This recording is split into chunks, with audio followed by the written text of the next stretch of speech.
A company has dispatched me on a 1-week business trip to another city. When the trip is over, I doctor home in a hurry just so I can celebrate my mother-in-law, Marianne Jones' birthday with her. But when I'm waiting for the traffic light to turn green, rows of live comments suddenly appear right in front of my eyes. Do not go home no matter what. If you do, that crime will be pinned on you. The moment you step through the front door, Marianne will jump off the building. Your fingerprints are all over Marianne's body. When the time comes, you won't be able to defend yourself at all, and you'll end up receiving a death sentence. After your husband receives a hefty insurance payout, he and your best friend, Kathy Wilbeer, will live a luxurious and happy life together. I'm stunned by the information. But a few seconds later, I decide to believe the live comments. In that case, I might as well make a huge gamble. As soon as the green light is on, I start the car and stomp down on the gas pedal. Then I veer my car toward the concrete barrier on the roadside and crash into it. It was my mother-in-law Marianne Jones' 65th birthday. My husband, Isaac Pearson, had told me he wanted to skip the fuss and have a simple family celebration instead. As soon as my business trip ended, I hurried into my car and rushed home. The car cruised steadily down the road. I was only 3 intersections away from our neighborhood when something unbelievable happened. Semi-transparent comments suddenly appeared out of thin air before my eyes. They looked exactly like the live comments on a live stream. Line after line of text streamed across my vision. My jaw dropped.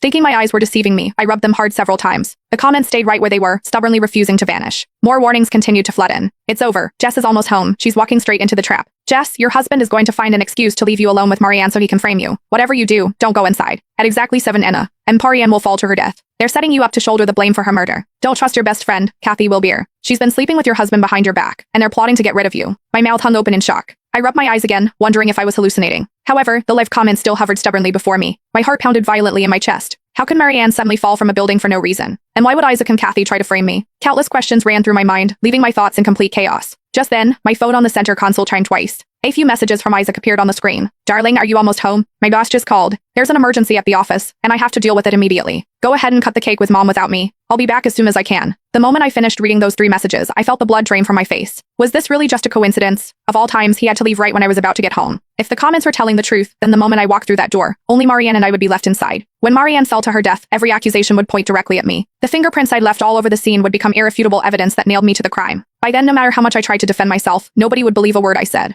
I didn't dare think any further. The more I thought about it, the more terrified I became. My fingers hovered over the chat box, but in the end, I didn't reply. I glanced at the time. It was 6:40. There were still 30 minutes before Marianne's fatal fall. As the traffic light ahead turned green, I made a decision. If the comments were warning me that I was about to be set up, then so be it. I would roll the dice. As long as I didn't end up alone with Marianne in the house tonight, I wouldn't fall into their trap. I tightened my grip on the steering wheel and took a deep breath. Then I slammed my foot on the gas. The engine roared as the car lunged forward. Without a second thought, I aimed straight for the concrete barrier on the roadside. A deafening crash exploded through the air as the vehicle plowed directly into it. The entire car shook violently from the impact. The next second, the airbags deployed, wrapping around me and cushioning the blow. My head fell back against the seat. A powerful wave of dizziness swept over me at once. It felt as if a sledgehammer had smashed into my skull, leaving me dazed and barely conscious. Moments later, I felt something warm trickling down my forehead. A sticky liquid ran across my skin. Through my blurred vision, I could vaguely make out more and more people gathering around the car.